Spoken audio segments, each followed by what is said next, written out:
بسم اللہ الرحمن الرحیم اعوذ باللہ من الشیطان الرجیم بسم اللہ الرحمن الرحیم الحمد للہ والصلاة علی اہلہا۔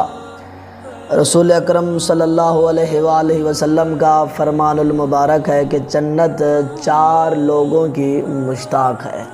نمبر 1، کسی بھوکے شخص کو کھانا کھلانے والے کی بھی جنت مشتاق رہتی ہے۔ فار ایگزامپل کوئی شخص، کوئی سوالی آپ کے دروازے پر دکل باب کرتا ہے، دستک دیتا ہے اور وہ کہتا ہے کہ میں بھوکا ہوں، مجھے کھانا کھلاؤ۔ رسول اللہ صلی اللہ علیہ وآلہ وسلم فرماتے ہیں کہ کسی بھوکے شخص کو کھانا کھلانے والے کی بھی جنت مشتاق رہتی ہے۔ اگر کسی بھوکے کو کھانا کھلایا ہے تو جنت اس پر واجب ہو جائے گی۔ نمبر 2، قرآن پاک کی تلاوت کرنے والے کی بھی جنت مشتاق رہتی ہے۔ دعا ہے کہ مالک ہمیں استطاعت دے کہ ہم قرآن پاک کی تلاوت کو قضا نہ کر سکیں۔ نمبر 3، اپنی زبان کی حفاظت کرنے والے کی بھی جنت مشتاق رہتی ہے۔ اپنی زبان کی حفاظت کیسے کی جائے؟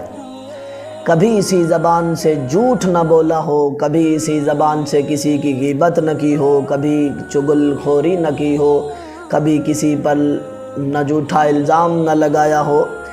جنت ایسے شخص کی جو اپنی زبان کی حفاظت کرتا ہے تو جنت ایسے شخص کی مشتاق رہتی ہے۔ اور نمبر 4، ماہ رمضان المبارک میں روزہ رکھنے والے کی بھی جنت مشتاق رہتی ہے۔ دعا ہے کہ مالک لم یزل ہمیں صحیح معنی سیرت اہل بیت علیہم السلام پر چلنے کی توفیق عطا فرمائے۔ والآخر دعوانا ان الحمد للہ رب